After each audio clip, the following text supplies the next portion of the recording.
तो ये तस्वीर जयपुर की थी, लेकिन अगर हम तेलंगाना का रुख करें और हैदराबाद की बात करें तो हैदराबाद में भी कांग्रेस पार्टी की क़यादत में मुख्तलिफ समाजी तंजीमों ने टैंक बंड इलाका जो हैदराबाद में वाक़ है, यहाँ पर अंबेडकर मुजस्समे पर धरना दिया है। इस मौके पर मरकज़ की जानिब से पेश करदा शहरियत तरमीमी कानून की मुखालफत की जा रही है और शहरियत तरमीमी कानून को वापस लेने का मरकज़ से मुतालबा किया जा रहा है। कांग्रेस लीडर गीता रेड्डी ने कहा कि शहरियत तरमीमी कानून जमहूरियत के खिलाफ है।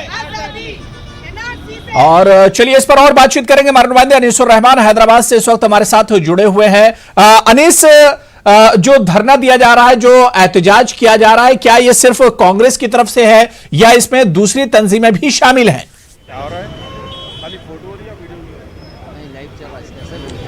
देखिए अबू, ये कांग्रेस पार्टी की एक ज़ैली तंजीम है, ऑल इंडिया प्रोफेशनल कांग्रेस, वो यहाँ के तेलंगाना चैप्टर की जानिब से ये किया जा रहा है। यहाँ पर अभी थोड़ी देर पहले तेलंगाना प्रदेश कांग्रेस कमेटी के सदर कैप्टन उत्तम कुमार रेड्डी भी आए थे। उन्होंने कहा कि ये जो CAA और NRC है वो मुखालिफ जमहूरियत और मुखालिफ मुल्क है। उन्होंने तेलंगाना के चीफ मिनिस्टर से भी मुतालबा किया कि वो इस एक्ट के से ताल्लुक़ से साफ बयान दे, वो ये यहाँ पर जो है उसको इम्प्लीमेंट करना चाहते हैं या क्या करना चाहते हैं, वो साफ साफ जो है एक बयान दे।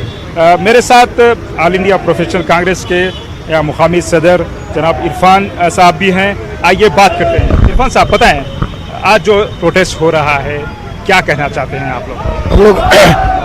हमने ऑल इंडिया प्रोफेशनल कांग्रेस के तेलंगाना चैप्टर के जानिब से ये किया गया है। हम लोग एक मैसेज ये दे रहे हैं कि हम लोग स्टूडेंट के साथ है, पूरे इंडिया के पूरी हुकूमत के साथ है। हम लोग as a professionals and as a party हम लोग सब जो हादसे हो रहे हैं हर स्टेट में, हम उसके खिलाफ है। जो CAA जो भी अमेंडमेंट एक्ट किया गया पार्लियामेंट, हम भी उसके खिलाफ है, प्रोफेशनल्स के खिलाफ है, पूरे पार्टी वाले खिलाफ है, पूरे हिंदुस्तान के खिलाफ है। हम लोग तेलंगाना गवर्नमेंट से भी अपील करते हैं, CM साहब से भी अपील करते हैं कि वो एक स्टेटमेंट दिए, उनकी क्लैरिटी मालूम है उनकी उन लोग किसके साथ है।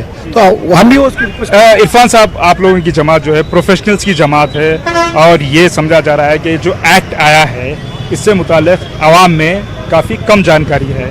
आप क्या समझते हैं, क्या इस ताल्लुक़ से कुछ मालूमात लोगों में बहम पहुंचाने की ज़रूरत है? आप क्या करेंगे अगर आपको मौका मिला? बिल्कुल अवेयरनेस की बहुत सख्त ज़रूरत है। लोग को ज़्यादा BPL फैमिलीज़ है और बहुत सारे के मिडिल क्लास फैमिलीज़, उनको भी नहीं मालूम CAA क्या है। वो अवेयरनेस कैंपेन भी हम लोग इंशाल्लाह शुरू करेंगे एज ए प्रोफेशनल्स ग्रुप्स के लिए थ्रू आउट इंडिया में। और ऑलरेडी हमारे शशि थरूर जी और हमारे south zone coordinator Geeta Reddy ji, हम लोग भी प्लान करें कि December 15 को हम लोग preamble to the constitution read करें हर चैप्टर में। उसके अंदर तेलंगाना चैप्टर से मैं रीड करा और हर डिफरेंट चैप्टर, मुंबई, महाराष्ट्र, कर्नाटक में हर डिफरेंट चैप्टर्स भी रीड करें, क्योंकि तो मालूमात ज़रूरी है। ये हिंदुस्तान सबका एक का नहीं है, ये अपने कास्ट के लिए डिविजनलाइज करना नहीं है हमको, कास्ट की वजह से सब में एक मिलकर रहना है, समझिए। मरकज़ी हुकूमत की जानिब से ये इशारे दिए जा रहे हैं कि ये जो एक्ट है इसमें शायद कुछ ढील दी जाए। आप क्या समझते हैं, क्या अगर कुछ होता है इस तरह तो ये एक्सेप्टेबल है हमारे लिए? ना, वो ये जो भी ये लोग कर रहे हैं, क्या ये जो जॉब्स के लिए, इकोनॉमी जो हो रही है उसको डिवीजन के लिए भी कर रहे थे लोग। ये उनका मसला ये है कि डिवाइड कर दो इकोनॉमी है जो पूरा बिल्कुल नीचे चले गई है, GDP नीचे चलेगा, डिवीजन टैक्टिक्स भी है। और यानी कुल मिलाकर अब कहीं ना कहीं इस कानून के खिलाफ एक तरह से कांग्रेस आर पार की लड़ाई के मूड में नजर आ गई है, जिस तरह से आम शहरियों के अलावा कांग्रेस अब एक तरह से सड़कों पर उतरती नजर आ रही। बहुत बहुत शुक्रिया अनीसुर रहमान हमारे साथ जुड़ने के लिए और इस खबर पर बातचीत